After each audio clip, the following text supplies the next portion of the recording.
sa t-shirt ko, pwede ba sabay tayo magbasa? Jesus loves you. Jesus loves you, mga kapatid. So, ano ba ang kalagayan mo, mahal na mahal ka ng Panginoon. Amen? Hallelujah! Purihin ng Diyos! Hallelujah! Palapakan natin siya sa kanyang kabutihan.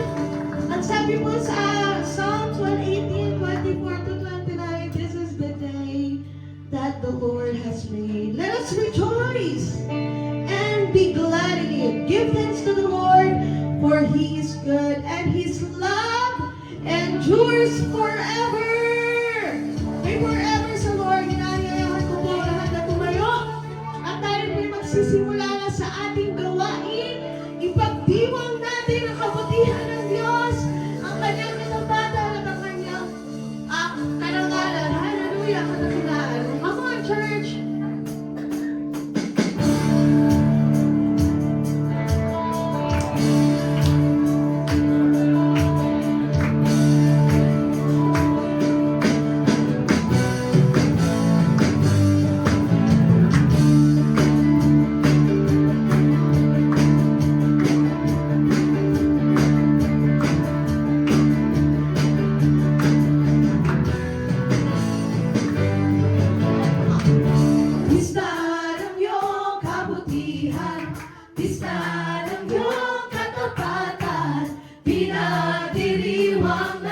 Nag-iisang Diyos, aming manunubos, Jesus.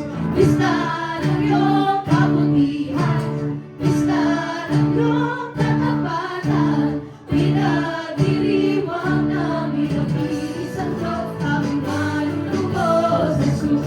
Pista ng iyong kabutihan, pista ng iyong katapatan, pinagdiriwang namin. Nag-iisang Diyos, aming manunubos, Jesus.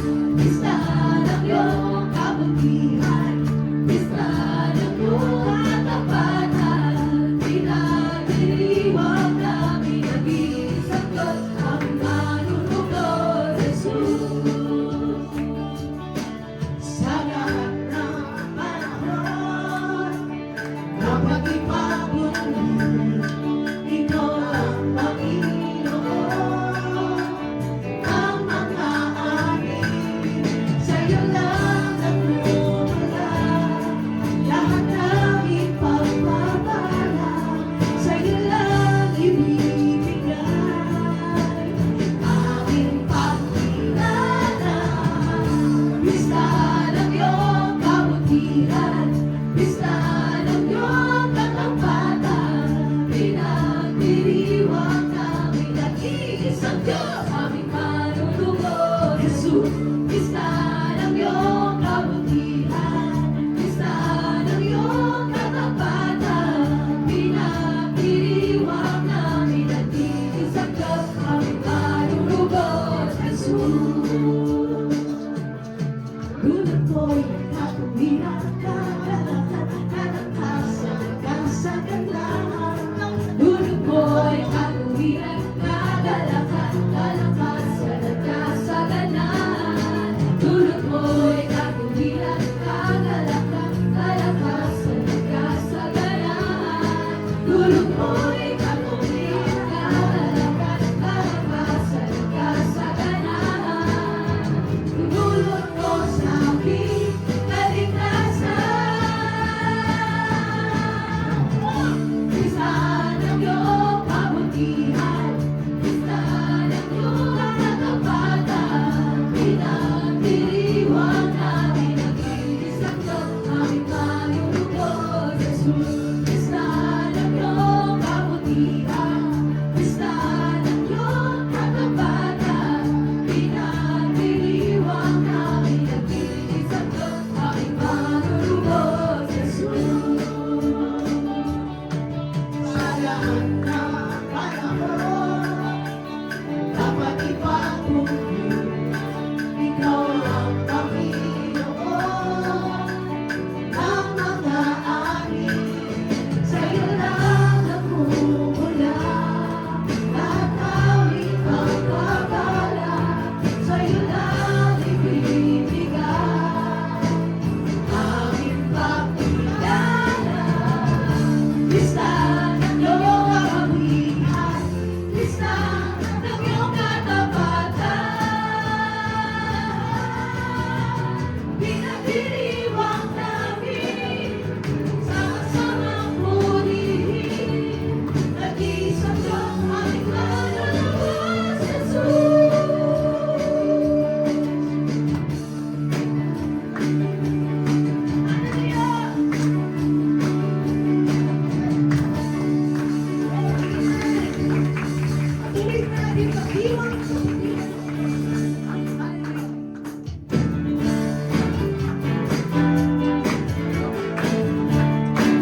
ay papurihan.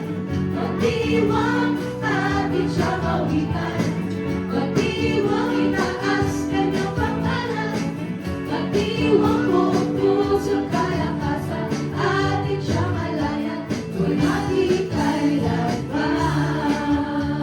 Minsan pa. Sinong hihigit sa iyong kapangyarihan? Sinong papatay sa iyong kadakilaan? Sa buhay ko'y tunay na naranasan akong nakapatan.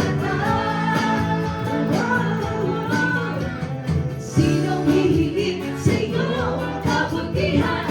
Akala mo sa akin, huwag kang makabilang. Kaya't ako'y hindi mapipigilan.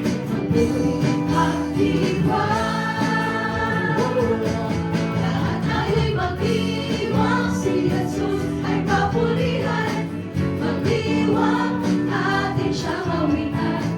Magdiwang, itaas kanyang pangalan. Magdiwang, buong pusong kalakasan. Atin siya malayan, wala di kailanman. Magdiwang, si Jesus ay papurihan. Magdiwang, atin siya kawitan. Magdiwang, itaas kanyang pangalan. Magdiwang, buong pusong kalakasan. Atin siya malayan, wala di kailanman. Lahat ay magdiwang sa sayaw at sa tugtugan. Magdiwang sa awit at sigawan. Magdiwang sa tundok ng kagalakan. Magdiwang buong pusong kalakasan. Atin siya malayan, wala di kailanman. Buong pusong kalakasan. Atin siya malayan, wala di kailanman. Buong pusong kalakasan, atin siya malayan, wala di kailanman. Sa ating Diyos na buhay. Ito po lang inaawit natin, ano? Magdiwang. Kung sa iba yan, paano tayo magdidiwang? Gulo-gulo ng paligid natin ngayon. Ang gulo ng politika, ang hirap ng buhay, taas ng mga bilihin. Pero iba kapag nasa Panginoon tayo na, pwede tayong magdiwang. Pwede tayong magkaroon ng kapayapaan. Pwede tayong magkaroon ng joy. Kung feeling natin walang nagmamahal sa atin, guess what? We have Jesus who loves you so much. Hallelujah. Let's continue to praise and worship our God and trust Him.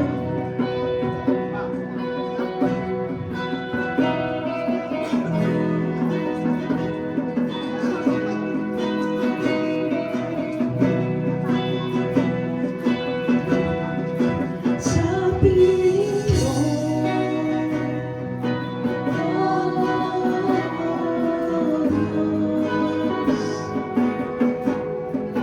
pangamba ko'y naglalako. Ako ay kakapit sa iyo, sa yakap mo.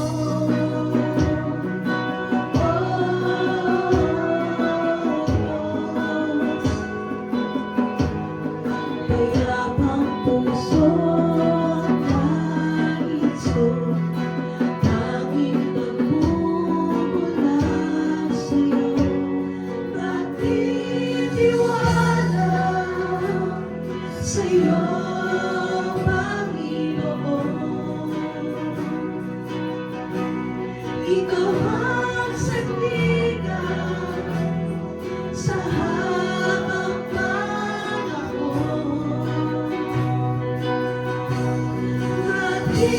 Natitiwala sa'yo, Panginoon. Ikaw ang kailangan sa habang panahon. Pangako mo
Tanging kanlungan ko, pag-ibig mo. Ang ngalan mo, tanging kanlungan ko, pag-ibig mo. Tanging kumlihan ko, ang ngalan mo.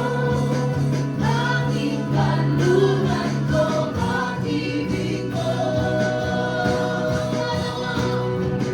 Ang ngalan mo, tanging kanlungan ko, pag-ibig mo. Tanging kumlihan ko, ang ngalan mo. Tanging kanlungan ko, pag-ibig mo. Tiwala sa'yo, Panginoon. Walang iba, Panginoon.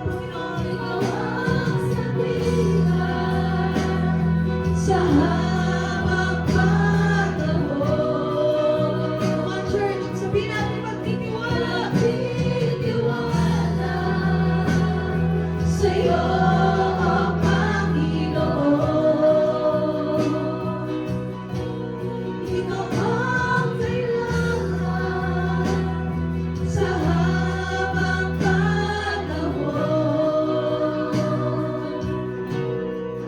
Pangako mo, di nagbabago.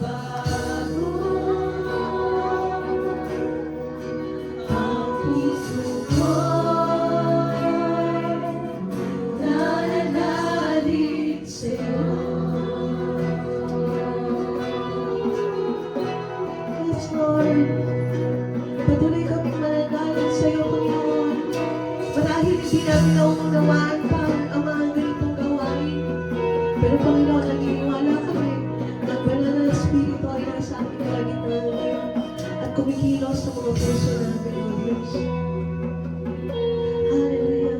Oh, we worship you, Jesus. We worship you, God.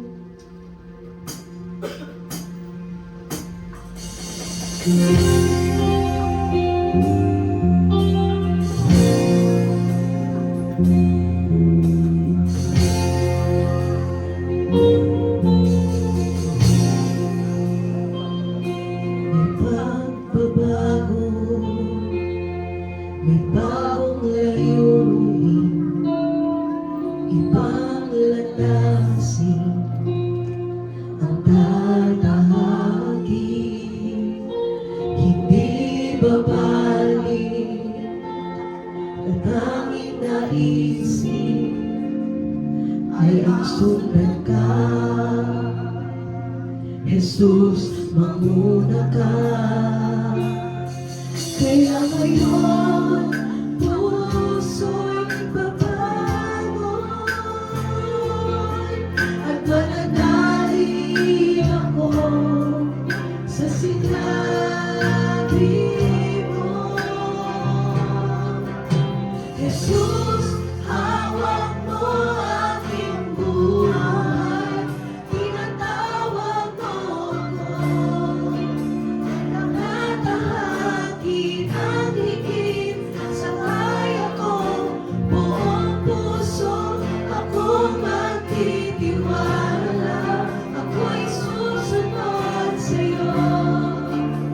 Akayin mo ang puso ko, kapitan ang buhay ko.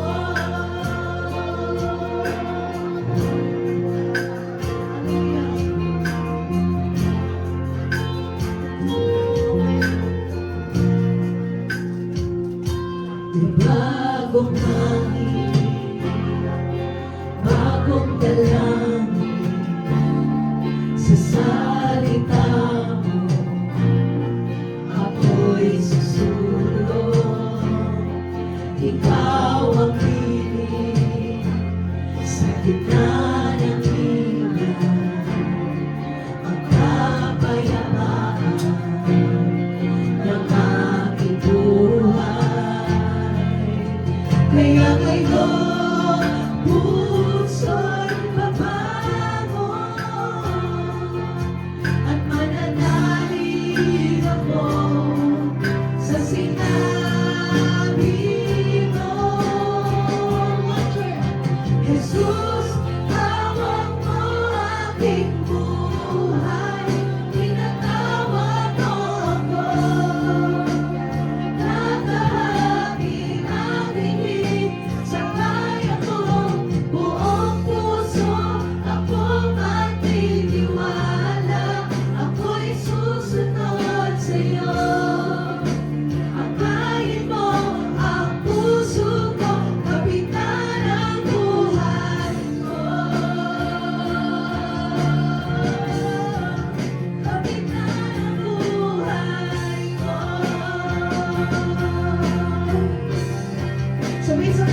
Panginoon, ito ang aming panalangin at pagtitiwala sa iyo.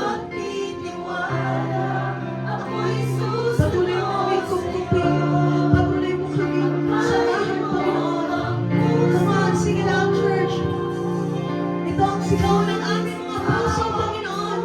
Sa gitna ng mga pagsubok, sa gitna ng mga kaguluhan sa aming paligid, sa gitna ng mga problema, sa gitna ng mga sakit, Panginoon. Lord, ikaw ang may kontrol ng lahat sa amin. Buong puso na nagtitiwala sa iyo. Minsan ba, nagkakaisa ang Jake's Little Family? Jesus! Jesus, hawak mo aking buhay. Tinatawag mo ako. Tatahakin ang hingin sa bayan ko. Buong puso akong magtitiwala. Ako'y susunod sa'yo. Pagkain mo ang puso ko. Buong puso. Buong puso akong magtitiwala. Ako'y susunod sa'yo. Pagkain mo ang puso ko. Minsan nga buong puso. Buong puso akong magtitiwala. Ako'y susunod sa'yo. Pagkain mo ang puso ko. Buong puso. Buong puso akong magtitiwala. Ako'y susunod sa'yo. Pagkain mo ang puso ko. Minsan ba buong puso? Buong puso akong magtitiwala. Ako'y susunod sa'yo. Pagkain mo ang puso ko. Kita ng buhay mo. Mga kapatid, anong pipiliin mong isisigaw ngayon? Sigaw ba ng pagiging talunan o sigaw ng katagumpayan? Ang sigaw na mananatili ka sa kalungkutan o ang sigaw na kasama mo si Jesus sa kagalakan? Sino ba ako? Sino ba ikaw para iligtas ng Diyos at malig niya ng ganito? Kung feeling mo lonely ka, nag-iisa ka, guess what? Nagkakamali ka, kapatid, because we have Jesus in our lives. 2,000 years ago, He gave up His life for you and for me. He became sin who knew no sin, so that we might become the righteousness of God. You are a friend of God. Hallelujah. Let's close our eyes and bow our heads. We're gonna talk. Speak sa ating Diyos na buhay. Our Father in heaven, I pray for our congregation today. I pray for breakthrough. I pray for peace. I pray for hope. I pray for your provision. I pray, O God, ng healing. I pray right now, Lord, yung mga pangarap na nawala, muli mo pagsibulin sa aming mga puso kasi may pag-asa pa. There is still hope. Jesus is our hope. Meron bang mangyayari? Naakala namin parang hindi na kami makakaalis pa sa sitwasyon na to. But God is very, very clear when it comes to His promises. In every situation, sa lahat ng ginagawa natin, He is always with us. Ang kailangan lang natin gawin is to acknowledge Him sa mga buhay natin. Acknowledge Him. Aminin natin sa sarili natin that we cannot do it on our own. And we need a Savior. And He is Jesus. Your friends cannot save you, but Jesus Christ gave up His life for you and for me. Thank you, Jesus. Lord, we honor You today. the King of Kings and Lord of Lords. And we love you, Jesus. We love you so much. Thank you, Lord, for your presence in our midst today. May your name be glorified always and forever. In Jesus' name. Amen and amen. Amen. Tayo po ay dadako naman sa ating tithes and offering. Basahin ko lang po yung sinasabi sa Romans chapter 11 verse 35 to 36. Sabi po dito, who has ever given to God, that God should repay them? From him and through him and for him are all things. To him be the glory forever. Amen. So, gusto ko lang po sabihin sa inyo na there are three things na ina-emphasize sa verse na to. So, the first one is sovereignty. Kagaya nga ng sabi ni Ate Harlan kanina, we must acknowledge God. So, sa buhay natin, we have to acknowledge that everything that we have right now is from Him. So, ibig sabihin, sovereignty in Tagalog, pinakamataas, pinakamakapangyarihan. So, that is God in our life. So, si God, we have to acknowledge Him na lahat ng meron tayo, lahat ng resources, talent, and everything that we have right now, we must acknowledge na lahat ng yun ay hindi galing sa atin, but from Him only. Okay? Another one na in-emphasize ng verse na to ay giving of grace. So, giving to the Lord is not a transaction. Yung pagta-tithes and offering natin is not a transaction na pag nagbigay tayo, may ibabalik sa atin. No, that's not how it works. So, hindi dapat tayo nag-expect na babalik agad siya sa atin. Yes, Lord, bless us kapag nagbibigay tayo. But lahat ng binibigay natin is galing naman yun sa Kanya. So, dapat lang na ibalik din natin kung ano yung para sa Kanya. Para sa ministry na ito. Okay? Dapat magaan at bukal sa puso natin yung pagbabalik ng ating mga ikapu sa Kanya. Okay? Kasi, kahit naman hindi yun sa atin ibalik, magkakaroon pa rin tayo ng joy. And that is the third thing na ina-emphasize ng verse na yun. There is a joy in selfless giving. So, ibig sabihin, ang Lord ay hindi nakatingin kung gaano kalaki or kaliit yung binibigay natin sa Kanya. Siya ay nakatingin if masaya ba tayo or bukal ba sa kalooban natin yung pagbibigay. When you say selfless giving, it's not about giving to be blessed. It's giving because you want to help the ministry. Gusto mong makatulong to save souls or para mas marami pang makakilala at manampalataya sa Diyos natin. Okay? And you're also giving because you're happy na nakikita mong mas umuunlad at mas nag-grow yung ministry na mayroon tayo ngayon. Kaya po tayo ay magbigay ng may pag-acknowledge sa Lord, may grace at mayroong joy sa ating mga puso. Manalangin po tayo. Aming Panginoon, aming Ama, tunay nga pong Ikaw ay siyang pinakamataas at pinakamakapangyarihan sa lahat. Maraming salamat po sa iyong presensya sa umagang ito, sa iyong patuloy na pag-bless sa buhay ng bawat isa sa amin. Patuloy niyo po kaming gabayan, haplusin ang puso at isipan ng bawat isa upang mas maunawaan at may sa puso ang iyong mga salita. Ikaw po ang siyang patuloy na gumalaw sa buhay namin. Patuloy niyo po kaming turuan na magtiwala at maniwala sa iyong kalooban. Help us to always praise and rejoice in your presence, Lord God. With that, we give you honor, we give you all the praise. In Jesus' name, amen. Magsitayo po tayong lahat. Pilipos, Kapitulo 2, talata siyam hanggang 11. Dahil dito, siya'y lubusang itinaas ng Diyos at binigyan ng pangalang higit sa lahat ng pangalan. Sa gayon, sa pangalan ni Jesus ay luluhod at magpupuri ang lahat na nasa langit, nasa lupa at nasa ilalim ng lupa. At ang lahat ay magpapahayag na si Jesucristo ay Panginoon. Sa ikaluluwalhati ng Diyos Ama. Maaari na po tayo umupo. Okay, good morning po sa ating po lahat. Good morning. Okay, purihin po ang Panginoon dahil tayo po ay binigyan muli ng pagkakataon.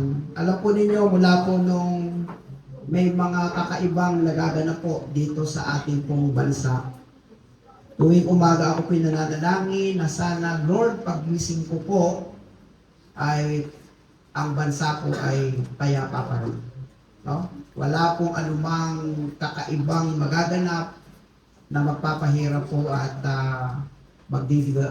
magdadala po ng kabuluhan o kabulumihanan sa ating pong lahat. No? Alam niyo naman po, nakaka-stress ang Facebook sapagkat panay-panay po ang kanilang mga feeding sa atin pero wala pong positive. Lahat nakakapagbigay ng pangamba. No? Para bang magkakagera muli, parang magkakaroon ng mga hindi inaasahang mga pagkakataon o sitwasyon. Anyway, ang isang pagpapasalamat po natin sa ating Panginoon sa oras na ito, bukod sa sumikat ang umaga, okay po, tayo po ay may kapayapaan at malayang sumamba sa ating Panginoon. Palakpakan po natin ang ating Diyos sa kanyang kabutihan, sa kanyang pagmamahal at sa kanyang pong pag-ibig po sa atin. Napakahalaga po ng tinatawag po nating pagpapasya. Pero pakinggan niyo po ang ibig pong sabihin. Sabi ng iba, o sabi ng isa sa akin pong narinig na paraan po ng kanyang pagpapaliwanag, magkamali na po tayo sa pagpili ng pag-aasawa. Magkamali na rin sa pagpili ng kurso na gusto mo. Wag na wag ka lang magkamali ng pagpili pagdating sa kabilang buhay. Inisip ko, meron siyang katotohanan. Kasi sa pag-aasawa, pwede pa nating isolve o i-resolve kung ano man ang mga suliranin po nila. Kung ikaw naman ay may kursong hindi mo nagustuhan, pwede ka namang mag-shift sa iba hanggang matuntun mo kung ano talaga yung edukasyong ibig mo.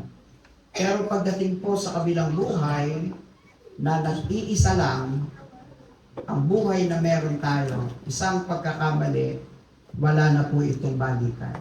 Kaya kung meron pong isa na dapat po nating pahalagahan, ito po ay may kinalaman po sa ating personal na kaugnayan sa Panginoon.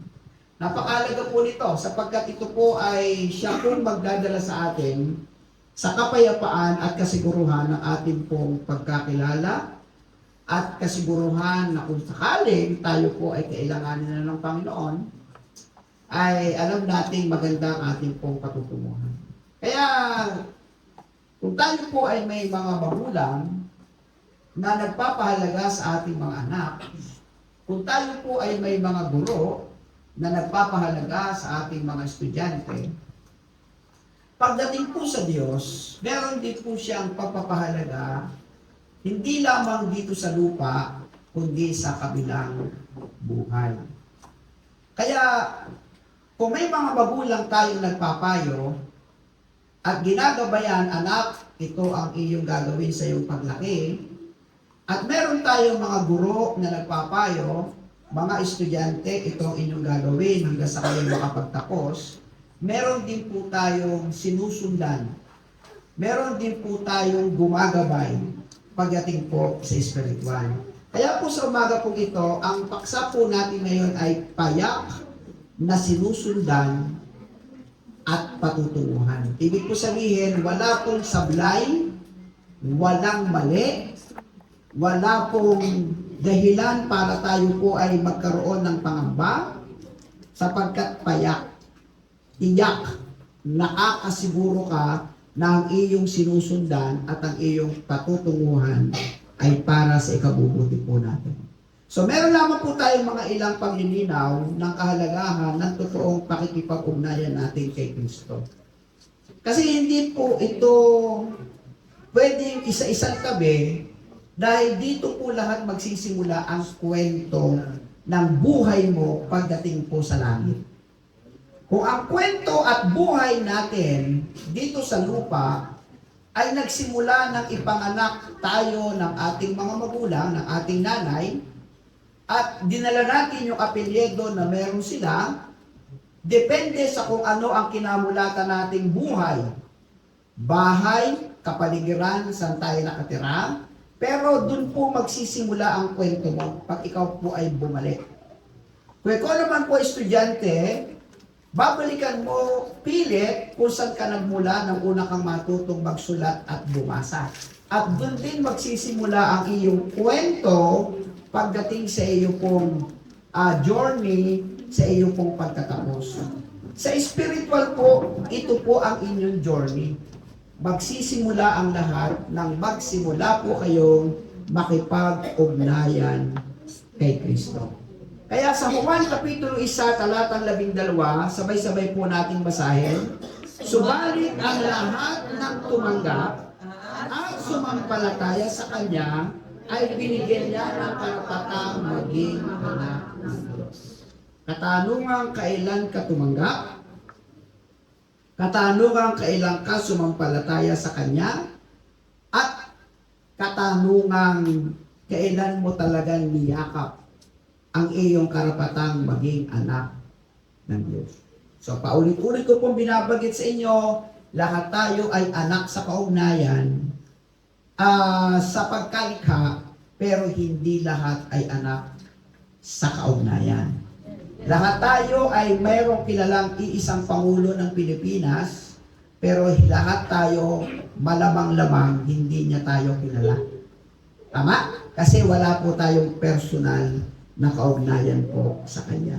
Sa unang Juan Kapitulo 5, talatang 11-13, basahin po natin. At ito ang katotoo, ipinagkaloob sa atin ng Diyos ang buhay na walang hanggan, at ito'y makakamtan natin sa pamamagitan ng Kanyang anak.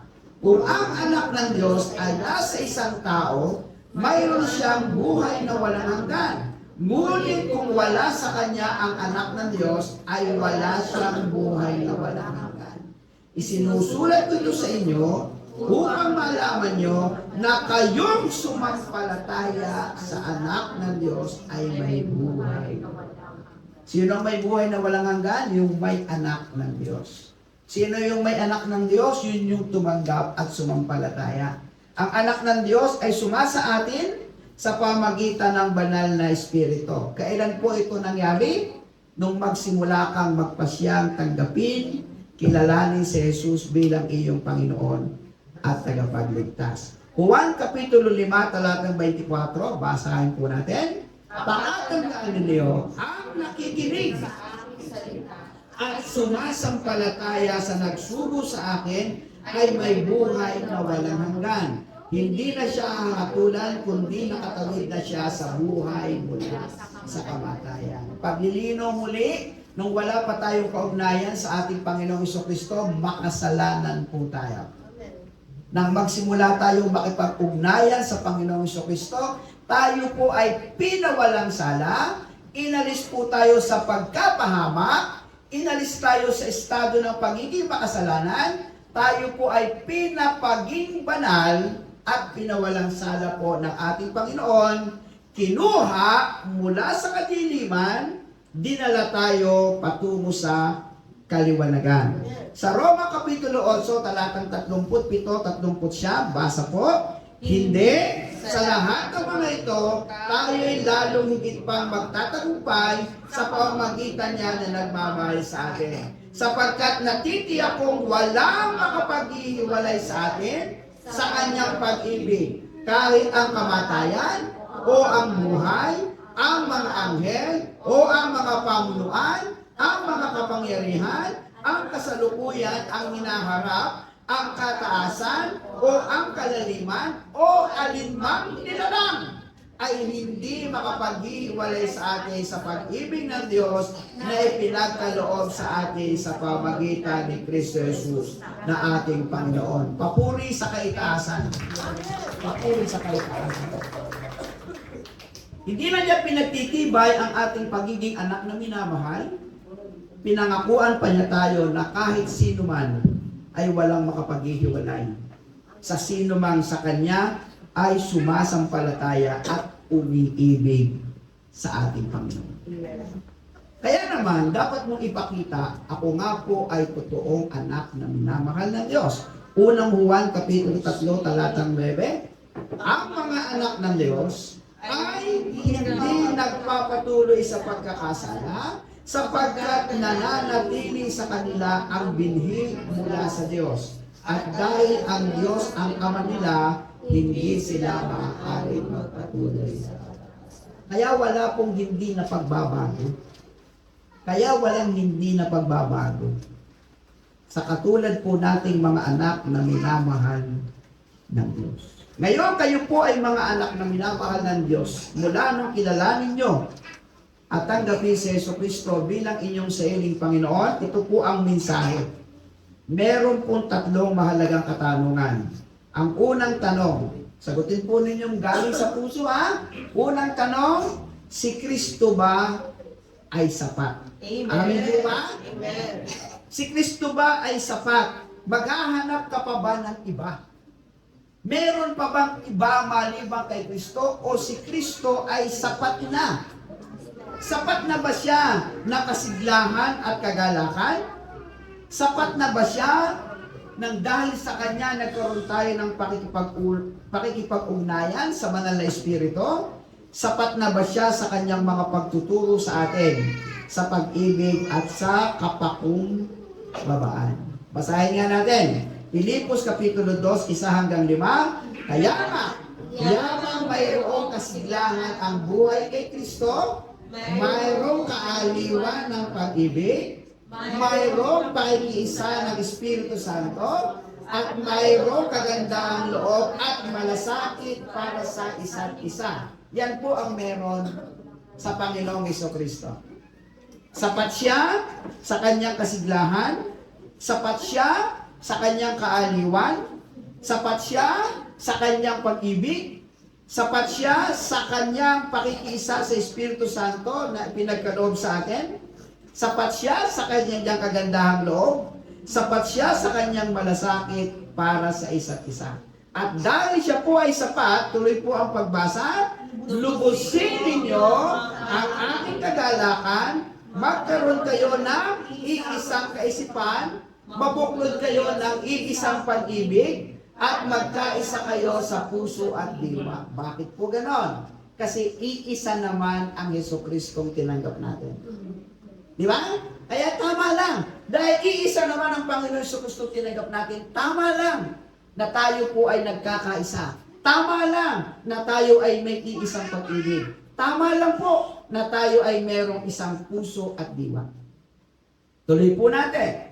Huwag kayong gumawa ng anuman dahil sa pansariling layunin o pagyayabang. Sa halip bilang tanda ng pagpapakumbaba, ituring ninyong higit ang iba kaysa sa inyong mga sarili. Pagmamalasakit ninyo ang kapakanan ng iba at hindi lamang ang sa inyong sarili. Naway magkaroon kayo ng kaisipan na tulad ng kay Kristo Jesus. Nalala niyo po yung mensahe ng nakaraang linggo. Dalawahan na damdamin.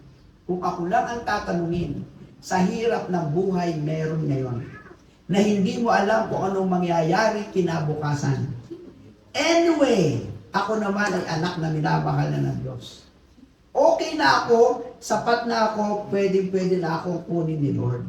Kaya lang, pag nakikita ko na napakarami kong mga kaibigan, napakarami ko pang mga kakilala, kamag-anak na hindi pa nakakakilala sa Panginoon. Ginugusto ko pang Panginoon, mabuhay pa ako ng mahaba.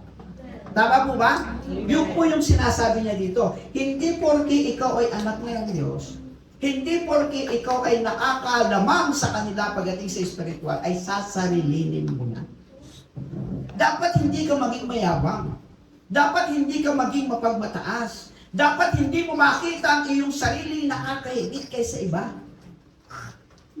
Dapat pa nga magkaroon ka ng damdamin at kaisipan na yung kasapatan mo kay Jesus ay maging kasapatan din ng mga mahal mo sa buhay. Amen? Amen? Na yung kagalakan na naririto sa puso ko, yung aking kasanayan na sumamba, yung aking kasanayan na manalangin, yung aking kasanayan na magbasa ng salita ng Diyos, hindi lamang ako, Panginoon, kundi ito po ay maging isang influensya rin sa mga minamahal ko sa buhay.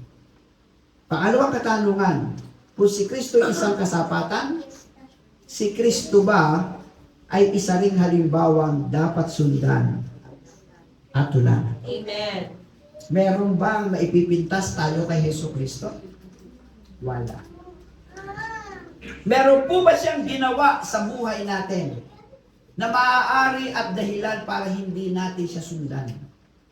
Wala. hanggang sa kanyang pagkapanganak, hanggang sa kanyang paglaki, hanggang sa kanyang pagsunod sa kanyang Diyos Ama. Pag ating po sinundan ang track record ng ating Panginoon Jesucristo, tama lang na sundan natin siya. Sapagkat doon masusumpungan natin ang langit, doon masusumpungan natin ang tunay na kaligayahan na makapiling natin ng Panginoon. Kapag sinundan natin ang buhay ng ating Panginoon Jesucristo. Tama po? Sa salita, sa isip, sa gawa.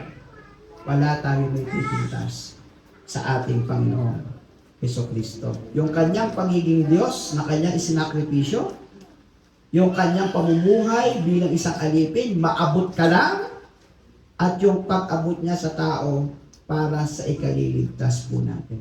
Pilipos, Kapitulo 2, talatang 6 hanggang 8, basahin po natin, kahit taglay niya ang kaligtasan ng Diyos, hindi niya ipinagpilitang manatiling kapantay ng Diyos. Sa halip, kusa niya binitawan ang pagiging kapantay ng Diyos at namuhay na isang alipin. Ipinanganak siya bilang tao at nang siya'y maging tao, nagpakumbaba siya at naging masunurin hanggang kamatayan, maging ito man o kamatayan sa krus. Di po yun. Sa langit, walang stress si Jesus. Pagdating sa lupa, nagpaka-stress siya para magtagumpay ang mga nai-stress sa panahon. Tama? Sa langit, punong-puno ng pag-asa. Pero si Jesus, dumaan siya sa buhay na parang wala ng patutunguhan. Ginawa niya ito para doon sa mga walang pag-asa ay magkaroon ng pag-asa. Si Jesus sa kanyang kalakasan mukhang dinanas niya ang pagiging mahina. Dinanas niya ang buhay ng isang alipin. Dinanas niya ang buhay ng isang kahirapan. Hindi dahil ganun ang nangyari sa kanya, kundi dahil inabot ni Jesus na yung mahihirap ay upang managana at umangat. Na yung mga walang pag-asa ay magkaroon ng pag-asa. Na yung mga tila bigong-bigo na ay magkaroon ng katagumpayan. At yung tila wala ng imposibleng sakit na gumaling ay magkaroon ng kagalingan. Amen? Kaya sa kanyang pagpapakababa, iniangat tayo ng ating Diyos. Yun po yung ating pong gustong sundan at yun po yung gusto nating tularan. Ang Panginoong Hesus sa kanyang kalikasan bilang Diyos ay kanya pong ipinagpalit at hindi niya ipinagigitang kapantay ng ating Diyos. Sa halip, kusa niya itong binitawan ang kanyang pagiging kapantay ng Diyos at nabuhay na isang alipin. Ipinanganak siya bilang tao at nang siya'y maging tao, ano nangyari kay Jesus? Nagpakumbaba, naging masunurin hanggang kamatayan, maging ito man ay kamatayan sa krus. Madali ba natin makukuha ang Isaiah 53 sa lugar mo? Habang ako ay nagbibigay pa ng mga ilang paliwanag po dito. Kasi maganda pong basahin natin ang Isaiah 53 para mas maintindihan natin ano ang halimbawa na ating pong sinusundan at susundan o tutularan sa buhay po ng ating Panginoon Jesus. Ano ba ang naging kapalit ng kanyang sakripisyo? Buo. Ano ba ang naging hirap niya para sa atin? So babasahin po natin ang Isaiah 53. Ilimi-limiin natin, intindihin natin mabuti, versikulo by versikulo, para maramdaman lang natin kung ano ang ginawa ni Jesucristo sa buhay mo at kung ano ang dahilan bakit natin sa susundan at tutularan. Sige po, babasahin po natin Isaiah chapter 53. Kaya bang palakihin yan? Ayan. Okay, so basahin po natin ng sabay-sabay ang Isaiah chapter 53, the whole verses. Start po tayo. Go! Sumagot ang mga tao, Sino ang maniniwala sa ibinabalita namin ito? Kanino mo ipinakita ang iyong kapangyarihan? Kalooban ni Yahweh na matulad sa isang halaman ang kanyang lingkod, parang ugat na natanim sa tuyong lupa. Walang katangian o kagandahang makatawag pansin. Walang taglay na pang-akit para siya ay lapitan. Hinamak siya ng mga tao at itinakwil. Nagdanas siya ng hapdi at hirap. Wala man lang pumansin sa kanya. Binaliwala natin siya na parang walang kabuluhan. Tunay ngang inalis niya ang ating mga kahinaan. Pinagaling niya ang ating mga karamdaman. Subalit inakala natin iyo'y parusa ng Diyos sa kanya. Ngunit dahil sa ating mga kasalanan, kaya siya ay nasugatan. Siya ay binugbog dahil sa ating kasamaan. Tayo ay gumaling dahil sa pahirap na dinanas niya at sa mga hampas na kanyang tinanggap. Tayong lahat ay tulad ng mga tupang naligaw. Nagkanya-kanya kayo ng lakad, ngunit ipinataw ni Yahweh sa kanya alin ang kaparusahan, tayo ang dapat tumanggap. Siya ay binugbog at pinahirapan, ngunit hindi kumibo kahit isang salita. Tulad ay tupang nakatakdang patayin, parang korderong hindi tumututoy kahit nagupitan, at hindi umimik kahit kauntiman. Nang siya'y lumihin at kapulan, upang mamatay, wala man lamang nagtanggol sa kanyang kalagayan. Dahil sa sala ng katauhan, siya'y inilibing na kasama ng masasama at mayayaman, kahit na siya'y walang kasalanan o nagsabi man ng kasinungalingan. Sinabi ni Yahweh, ang kanyang paghihirap ay kalooban ko. Ang kanyang kamatayan ay handog para sa kapatawaran ng kasalanan. Dahil dito'y mabubuhay siya ng matagal. Makikita ang lahing susunod sa kanya at sa pamamagitan ay isasagawa ang aking panukala. Pagkatapos ng mahabang pagdurusa, muli siyang lalasap ng ligaya. Malalaman niyang hindi na wala ng kabuluhan ang kanyang pagtitiis. Ang tapat kong lingkod na lubos na kadalulugdan ay siyang tatanggap ng parusa ng marami. At alang-alang siya ay aking patatawarin. Sabay-sabay tayo. Dahil dito, siya ay aking panarangalan, kasama ng mga dakila at makapangyarihan, sapagkat kusang loob niyang ibinigay ang sarili at nakibahagi sa parusa ng masama, inako niya ang mga makasalanan at idalangin sila'y patawarin. Grabe. Oh, ano pa? Ano pa ang dahilan? Bakit hindi mo siya susundan? Ano pa ang dahilan? Bakit hindi natin siya tutularan? Kaya ang pangatlo, si Kristo ba sa kanyang mga ginawa, sa mga talatang atin pong binasa, si Kristo ba ay karapat-dapat maging Panginoon ng iyong buhay? Amen ba yan? Si Kristo ba ay karapat-dapat na maging Panginoon ng iyong buhay? Kay Kristo, lahat ng tuhod ay luluhod. Kay Kristo, lahat ng labi ay magsasabi na si Kristo ang hari ng mga hari, Panginoon ng mga Panginoon. Sa aklat ng Pilipos, Kapitulo 2, talatang 9-11, basa, dahil dito siya'y lubusang itinaas ng Diyos at binigyan ng pangalan higit sa lahat ng pangalan. Sa gayon, sa pangalan ni Jesus ay luluhod at magpupuri ang lahat na nasa langit, nasa lupa, at nasa ilalim ng lupa.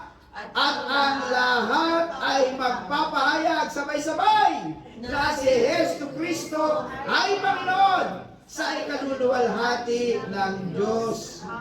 Ama, tayo po'y tuloy lahat, ipagbunyi po natin at ipagpista natin ang pagiging Panginoon ng ating Panginoong Jesus, ang kanyang pagiging hari ng mga hari, ang ating pong pagsunod sa Kanya, ang Kanyang mga sakripisyong ginawa para sa atin, Tawagin ko po ang Iyada Worship at tulungan niyo po nila tayong ipagpista. I-celebrate po natin ang kadakilaan ng ating Panginoon. Po tayong mawit tayo, kanina po inawit natin. Pwede mo palakpakan natin muli ang ating Panginoon. Pag-iibang natin ang kanyang kabutihan. Amen! Hallelujah! Ready? One!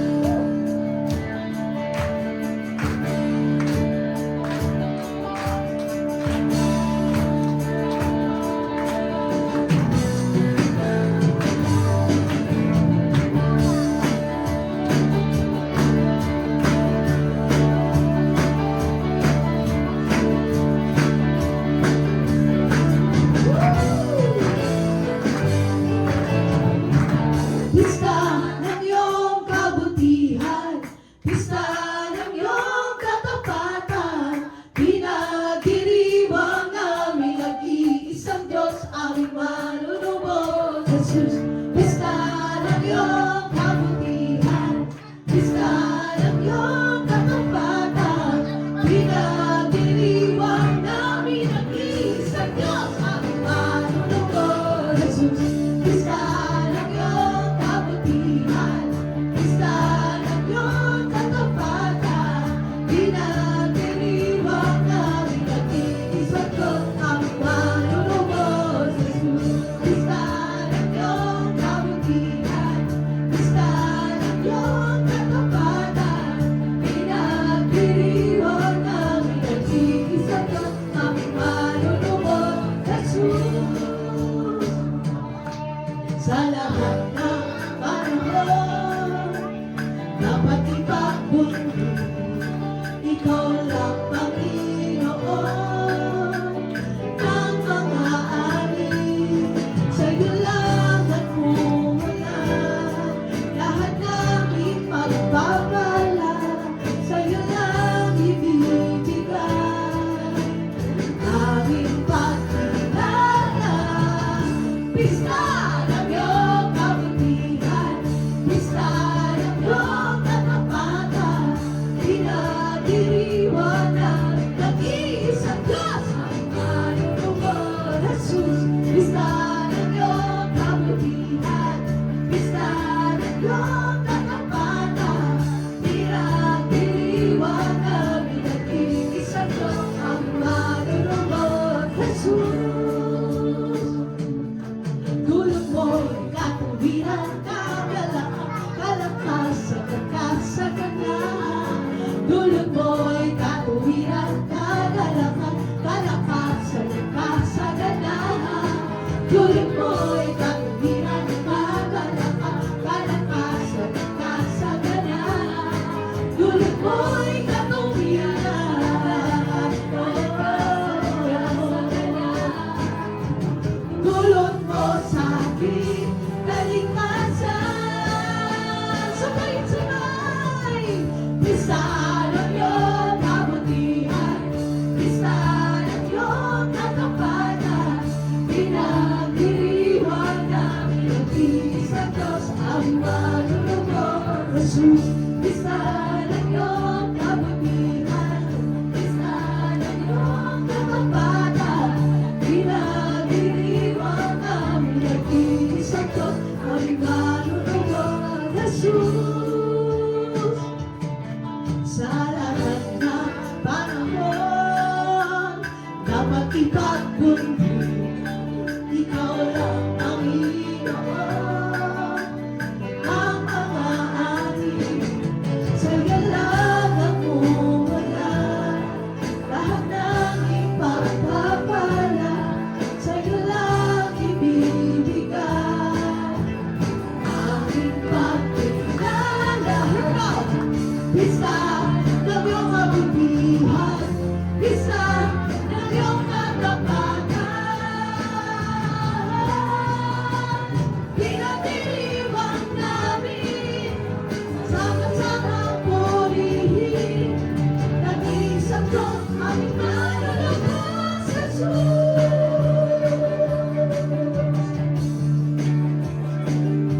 Hallelujah!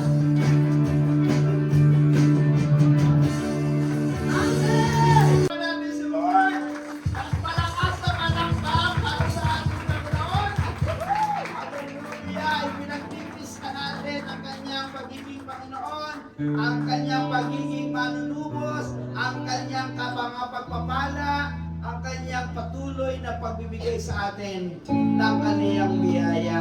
O aming Diyos, aming Panginoon na makapangyarihan sa lahat, walang araw na hindi ka namin ipagpipista, aming Panginoon, sa bawat araw na binubuhay niyo po kami, sa bawat pagkakataon ibinibigay niyo po sa amin na maging malaya para kayo sambahin, papurihan, at magkaroon ng pagkakataong mapanghawakan namin ang iyong salita.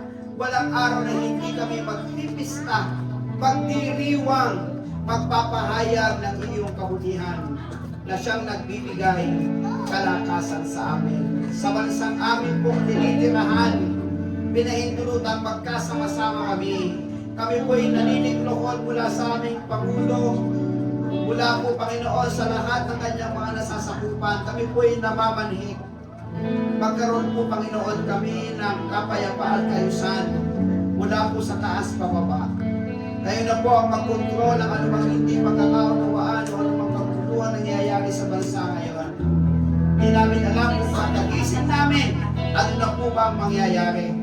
Pero hanggang kami po ay malaya, tahimik sa aming lugar, kami po ay magpupuri, itutuloy namin ang pag-aaral ng iyong salita, palalakasin namin ang aming spiritual na buhay, patuloy kaming susunod sa isang payak na susundan, payak na patutunguhan. Walang iba, kundi ikaw, Panginoong Yesus lamang. Kaya sa aming Diyos na umibig sa amin ang gayon na lamang, at minahal kami ng labis-labis, sa pamamagitan po ng sakripisyo, inihandog niyang anak para sa aming kaligtasan at kagalingan, kapatawaran, Panginoon, sa banal na Espiritu sumasa amin sa sino mang tumanggap at sumampalataya bilang Panginoon sa iyong tagapagligtas. Pagharian niyo po kami sa aming buhay mula ngayon at magpakailanman. Amen and Amen!